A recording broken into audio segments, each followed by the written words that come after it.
Welcome to Elite Business Live 2024. It is fantastic to be back in person this year in St. Paul's, and also to welcome you wherever you're tuning in from. We've started today talking about how to grow a great business. Richard Harpin, who founded HomeServe, sold it for £4 billion. His top lessons. By the way, have a not to-do list was our big takeaway from that, I think. Then we talk about AI, about the practicalities of putting it into practice in your business. And now, of course, we come to talent. So I don't know about you, but I have these awful memories of a careers office with a few pamphlets and some pretty odd advice. I wonder what the future of careers looks like for someone just entering perhaps the world of work today. Probably a bit different. Our next guest is going to help us to think about that, especially for one particular generation.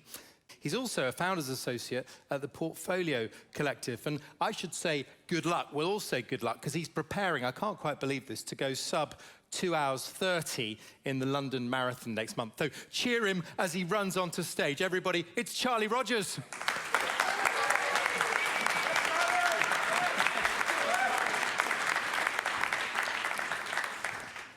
Hi everyone, hope you're doing well. Thank you for the introduction, that was pretty delightful. Almost felt like I should have just run on the stage there, but maybe I'll leave that for end of April instead. But super glad you guys are joining me today. Goal of this keynote is to run you through how the future of careers are changing, particularly for Gen Z, but really for everyone. And then for you, if you're a business owner, how you can adapt to it and how you can better integrate it into your business as well. So almost a story of two halves, but we'll focus on the individual, the person experiencing the career first, and then we'll come to you guys as the business owners, how you best adapt to them as well.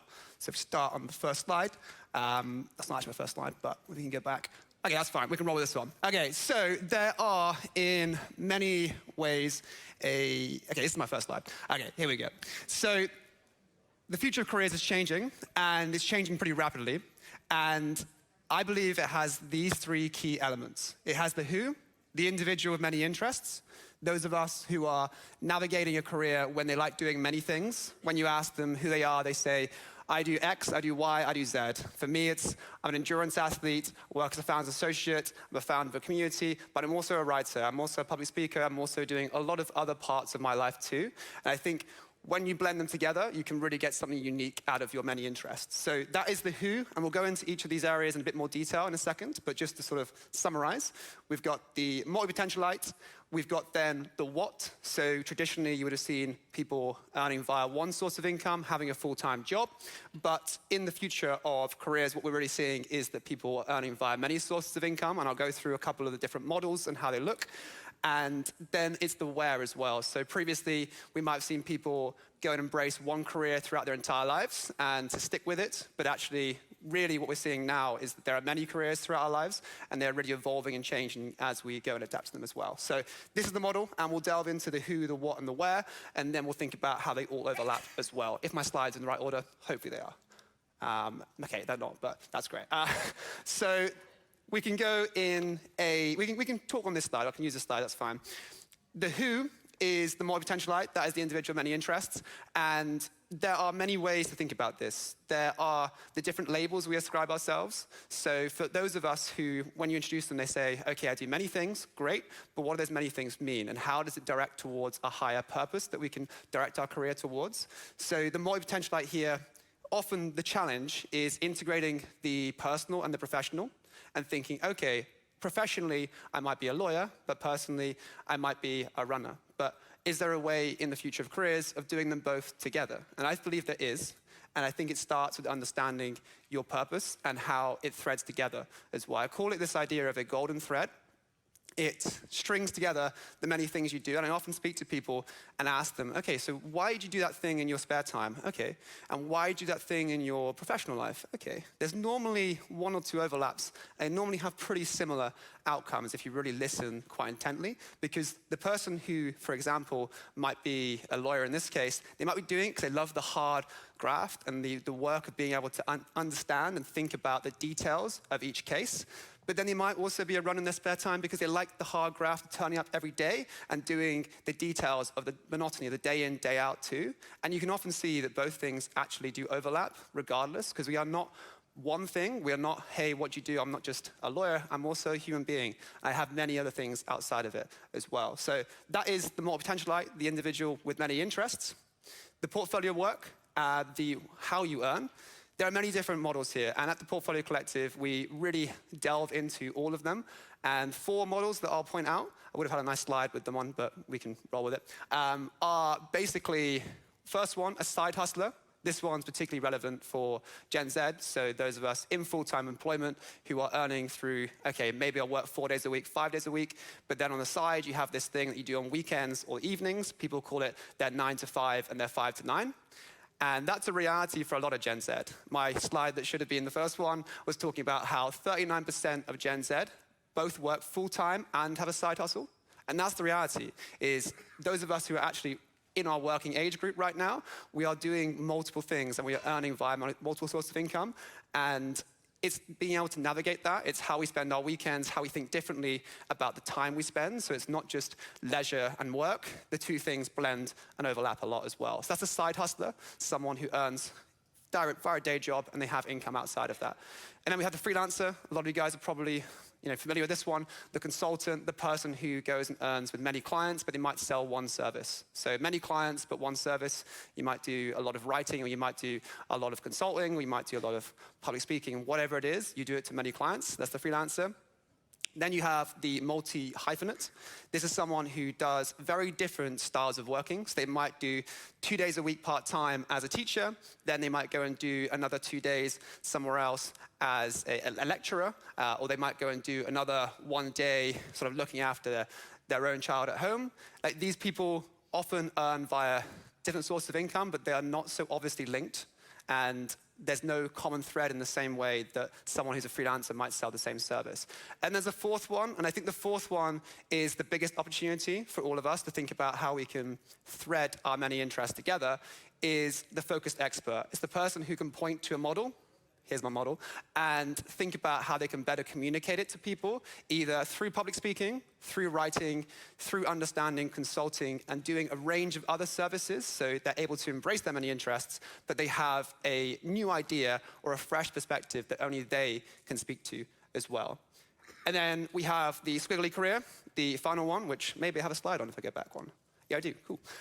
Which is all about how the career is changing, how you're navigating it, and how people talk about the ikigai and following your sort of purpose, both aligned to something that you want to do, something that's good for society, something that can deliver the most impact, and something that's actually going to earn you money as well. And similar here is in the squiggly career, the one without obvious progression pathways. The story I feel resonates with me a lot is my dad's story. So when he was 20, this is only through my sister telling me this, but he was in a fish and chip shop, and this guy came up to him and asked, do you want to come and do some bricklaying? He was like, yeah, sure, why not? Sounds good. Got involved in bricklaying, and now 35 years later, he's still at the same company, working there as a construction director. So he worked his way up from working with his hands on site through to being a construction director at the same company. That's the reality perhaps of my parents' generation, but it's very different for us. We've seen how much Gen Z, but also millennials, are changing roles very quickly. And part of this isn't just the roles between companies changing, it's also you changing careers. You might be thinking to yourself, okay, how can I switch back to maybe getting an education? Maybe I need the master's, maybe I need to go and do a bit of time in big corporate before I work in startups. Like, there's a lot of different routes here, and it's not obvious anymore. You don't join at the bottom and know what the next 10 years looks like. You instead try and work it out yourself. And so one of the ideas that I think about when I'm navigating my own squiggly career is how we can direct our career towards something meaningful. I call it a magnum opus, a great work in Latin.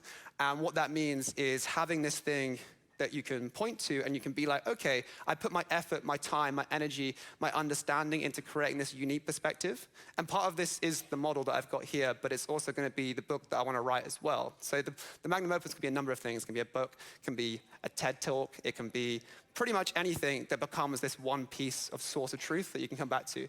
But there are a lot of ways of navigating this, and I haven't got the perfect model for you. I've just got maybe more problems than solutions. But here with a squiggly career, it is changing a lot, and we need to understand how we can all navigate this environment as Gen Z, but also as the rest of us, because the reality is that it is becoming very, very normal as well. But maybe I can show you, if we can get on the next slide. Okay, so then we can flip to the other side of it. So that's the career, and hopefully my slides will follow, which will explain this one. Otherwise, I'll just riff.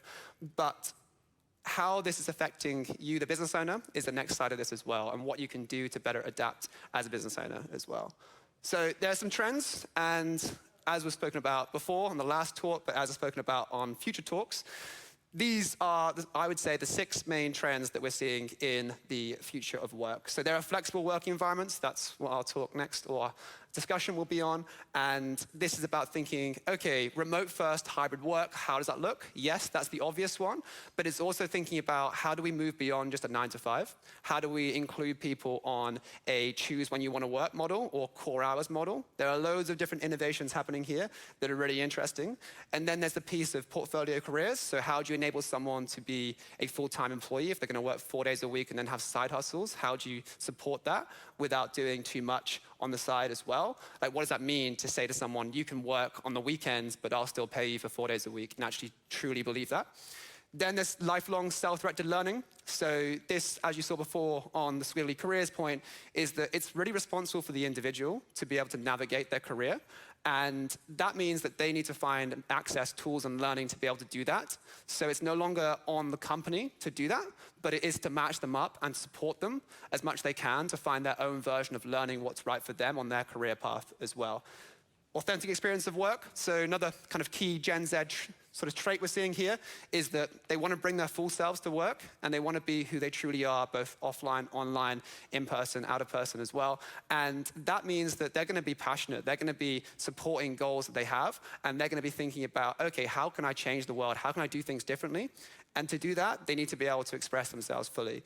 And the way as a company of thinking about that is, okay, rather than it being, I know this is probably very controversial, just productivity you focus on as a business, think about the well-being and the goals of the individuals just as much, because that's what will unlock their passion for your business, and they'll do more and go above and beyond it to help you out as well, especially if they have their own portfolio career. They can direct their many interests towards it. So for myself, as I put myself an example, like I'm speaking on behalf of the Portfolio Collective here as well. That's my 4 days a week role, that's what I do, but I'm also here speaking on behalf of my own community that we work with as well. So it all overlaps. And I think when you have someone who can bring their authentic self to work, they can really actually embrace that rather than having to hide it and shy away from it too.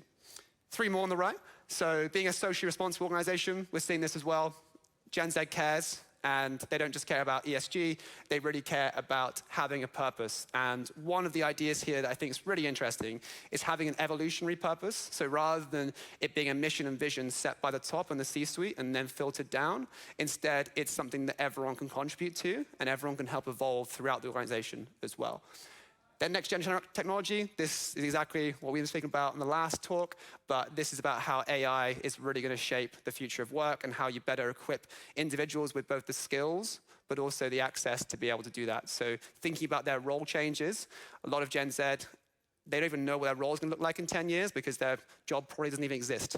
So how do you help them find out what does exist and better adapt it as well? And then finally on this slide, the humanizing hiring experience. If you've ever applied for a job, which is probably everyone here at some point, you know how shit it can be because you're basically put up against everyone else and said, okay, on a CV, you need to tick, tick, tick, tick, and to be able to get even past the first AI bot that's going to scan your profile. So how do we make it human? But how do we also continue it being scalable? That's a really key question and a hard one to answer. But I think a lot of the answers to that comes in the personal brand. It comes in how someone is authentically themselves and navigates their career as well. Hopefully I have, next slide. Okay, so there's another element to this, and this is my take on what I believe enterprises are maturing towards. So there's Enterprise 1.0. This is sort of compliance first, thinking about profit first organization, being top down in decision making, employees being heavily micromanaged, and then having fixed working hours and being about time in office rather than outputs and how you contribute to the organization as well. And what I'm really seeing is that companies, you saw in the pandemic, a lot of them move between 1 to 2. They had to trust their employees. They had to think, okay, maybe you actually know what you're doing in your spare time, and that's okay, and I can trust you to go and deliver.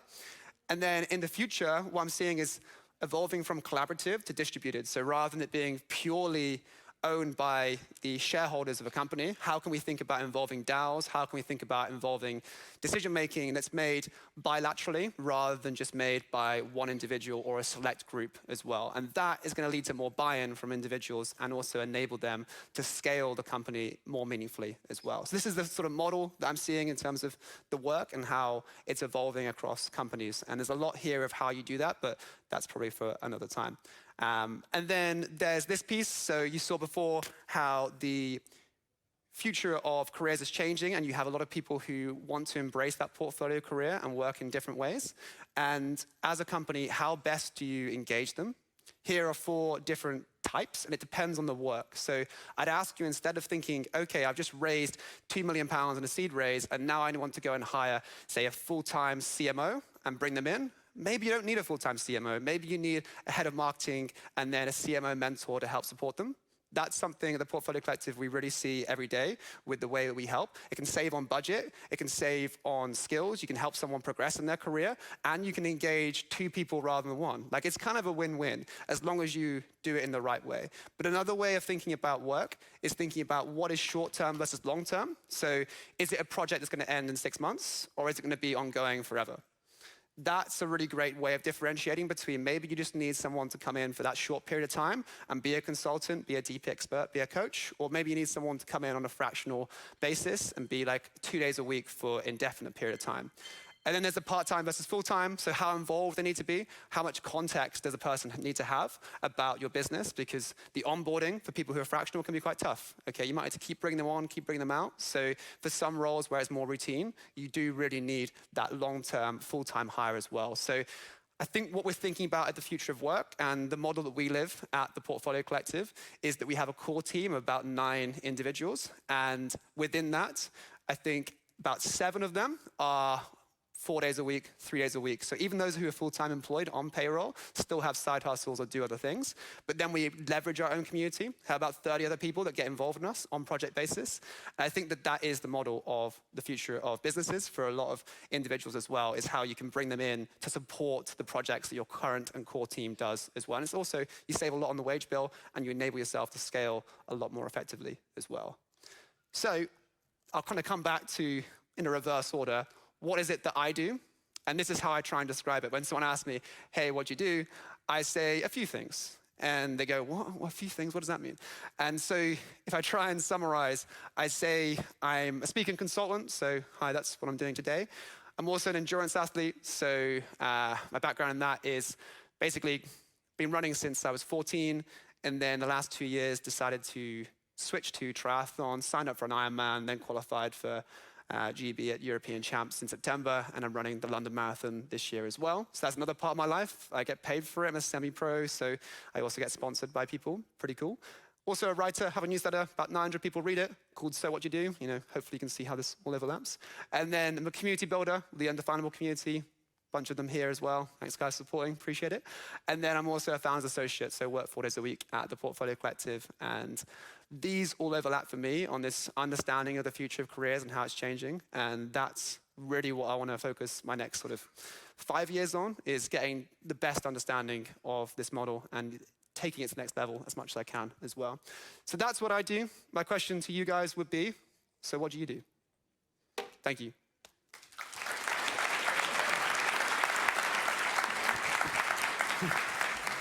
Thank you, Charlie. That was massively thought-provoking. Hopefully we've got a few minutes if there are questions here in the studio, or fire them through online as well. I'm going to stand next to you.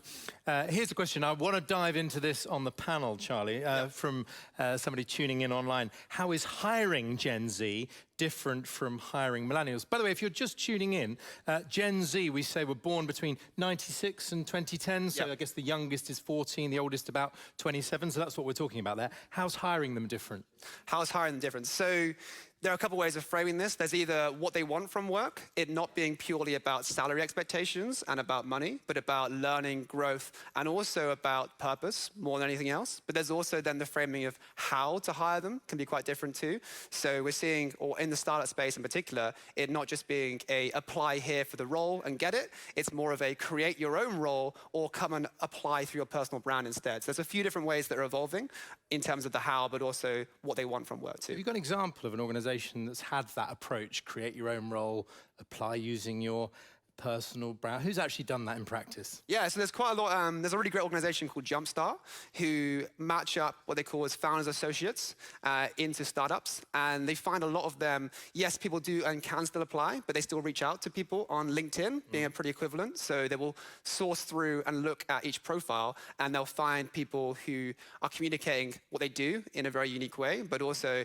are embracing the fact that they want a certain career and they're standing out online as well. So I guess that's a good example of very proactive hiring. What about this create your own role model that might have intrigued a guest? Who's done that well? Yes, I've seen a couple of companies, forgive me for forgetting their names, but in the startup space, they have done a really good job of basically saying, right, the job application is pretty much, here are our problems that we're facing, rather than here are our solutions that we think we need. And then the individual can say, okay, I think I can fit and solve these problems, rather than saying they can solve all of them within a role type. Intriguing. Right, other questions, reflections for Charlie? I see you there. I'm looking around our studio here. We might have another one online. Why don't we come to our guest just in the middle here? Thank you, Steve. Thank you very much. So my name is Victor and I help develop early career talent. So my question is, what business opportunities are there in the learning and development space that employers will invest in to help keep and retain their early career talent? Great question, Victor. Thank you. That's a great question. So I think what I'm seeing is thinking about your team as an extension of community. So not thinking about it as being purely you're either in the team or out the team, but thinking about it as a more blurred model of, okay, I have fans, people who want to support our company and want to be able to be involved somehow. At the beginning, they might be referring or saying, oh, I love that brand, I love what they do. But how can you get them more involved before you hire them? So how can you think about, okay, they might want to come to a talk like this, that's the next step, but then they might want to be part of an online community, and then you can hire from that group. So if you're thinking about learning and development differently, it's how do you teach people about yes, your business, but also the skills they might need to be in your business as part of a community, as an extension of your team. Because and you know where I'm going to go now, Charlie. Is there an example? So this is almost sort of a network model, organizational thinking, isn't it? Who's done that? So the Portfolio Collective, we live this. This is what we do in ourselves. So with our extension of our core team, our own community becomes our own extended team. Because a lot of them, yes, we place into fractional work at other companies, but also when we hire, the first thing we do is we go out to our own community because they know us best. And that's and thank goodness you're role modeling this. Are there examples out there in larger employers that have put that into practice? Because this could be the way to cultivate your next employees as well. Yeah. There's a really interesting model at Unilever, not quite the exact fit here, but they have this opportunity called U-Work, where they have individuals that they will engage on a sort of minimum project basis. So you say you can do about 2 days a week. And then if you can scale up or scale down, depending on projects that take place as well. So if you might need more of them at a certain capacity, so you can bring them in for, say, 3 months, 4 months, and then scale them down afterwards. Much more fractional. Much more fractional. Here's a question. I'm looking around the space here. Should employees reveal their side hustle to bosses? How can company owners support their staff in their sneaky and their side hustles and career ambitions? Should they reveal it? So this is a tough one. It depends. It really does depend, because I might posit to you an ideal case, but the reality can be quite different. And I think it depends a lot on sort of what your contract says, for one. Like, what are the legal states of this? Like, are you actually allowed to be a company director elsewhere? And then also the reality of, like, if you're a part of a startup's going to be a lot easier to work with, but how can they actually help you? For my example, myself is my own CEO and COO. They both mentor me outside of my business as well. So they think about how I can better do things outside the role to support as well. But it does depend. And look at your contract first before embracing too much outside. Because our audience are thinking, hang on, I'm employing these people who've got these side hustles. Should we be attempting to smoke them out somehow? I mean, obviously it depends if it's a Breaking Bad side hustle, probably not. But what do I do as an employer? Do I say, look, come talk to us about this? Or do I sort of say, no, mind your own business. That's your thing. You carry on. I think it depends if they reveal it to you. I wouldn't want to provoke them to say it if they don't want to, because it might be something that's very personal, and it might be something that's not that like huge to them. It might be, I don't know, I'm sewing on the weekend and selling things on Etsy. Like, that's probably not such a big deal. But if I'm, building a startup on the weekends and then it might become my full-time job, you probably need to have a conversation about that a little bit earlier. And I think that there's definitely this tough dynamic between it being something that could potentially become your full-time role or become like 4 days a week, 5 days a week, versus something that will be a small part of a bigger picture. Well, I mean, Court says no right answer, but this is really helpful. There was a question right in the middle here. Yeah, please, thank you. Got 3 or 4 minutes. You just mentioned it there. Do you think now the younger people coming through are using employment to support their side hustles rather than having a side hustle to support their employment? Yeah, that's what I was worrying about as well, yeah. So one of the realities, I think, of Gen Z is if you take real incomes right now, they are being paid a lot less than their parents. And so the reality of many of them is they're doing side work to be able to afford the bills and be able to actually have a money pot to be able to invest. So there's that short-term play that's thinking, okay, maybe I just go and earn through a few consulting gigs or a bit of marketing support on the side. But then, of course, there is that long-term play. I've got this vision. I've got this really thing I'm excited about. And this job is maybe just a short-term thing. But there is also the flip here of maybe that short-term role can just be that short-term role. Maybe you can give it 2, 3, 4 years and it be okay that that's the engagement. I don't think employers need to think about Gen Z as it being a career for life because it's always changing. I think you should embrace the fact that in the short term, they can both get a lot out of each other. Well, also the mirror effect on what you're talking about pre-joining, you're talking about a network around a company, is not being silly enough to let them leave in the traditional framing of leaving. Yeah, because there'll always be advocates. If you enable them to go and do the thing afterwards and go and support them on their future role, then they can come back and refer new business to you. They can come back and bring their new network, and maybe they might go and be successful with that new business and be like, oh, do you want to be a sponsor or do you want to work together? Like, there are many opportunities as long as you see people as having an evolving career that can actually support you and advocate for you. Right, I saw a question. Is it if it's still available? Here we are. Sorry, Steve, if you had other plans. Can we have a round of applause for Steve, everybody? Here he is, getting through, just drawing attention to him there. Hi, my name is... Oh, God, sorry. Hi, my name is Aisha, and I'm currently building a platform to find out people's why. Nice. My question to you is, on purpose and building purpose, your purpose can change at any time, or you can add more to your purpose. My question to you is, do you feel like your purpose will change at some point, and you can stack on how many areas in our lives can we build like that career? So I'm a stylist, I've been an artist, I want to become a speaker, I'm into mental health, I would like to try acting, but it's too much, and you're a divergent, but it's good to be like a divergent thinker to find your own purpose, but can it get a bit too much for us all? And good question. Mostly, are we going to get paid? And forgive me, Charlie, I'd like your answer in 1 minute, please. 1 minute, okay. So there's a couple of ways of thinking about this as well. It's not just one career forever. It's not just one career at once. So you can do many things at once. You can run a few of these concurrently. I wouldn't advise doing all of them. That seems a bit overwhelming. But you can think about it also as sequentially as well. So you might give 5 years to one of the interests, and like while you're younger, it might be more beneficial to go all in on something. For me, endurance sport, you have a time frame on it. Where by the time I hit 35, I might be peaking, but after that, okay, I'm just going to do it more for fun. So think about the time constraints with different parts of your interests and which ones might require you to go first, but it's also which ones might support others. So you might be acting first, but that might make you a great public speaker afterwards. So how do you do that in an order that makes sense to train yourself to be better at other things as well? Love that, right? So Walt Whitman, I contain multitudes. That is such an exciting thought to end on. Charlie, will you stay with us for our next conversation and panel? Of course I will. We're very grateful to you for that. Everybody, please join me in thanking Charlie Rogers. Thank you very much indeed.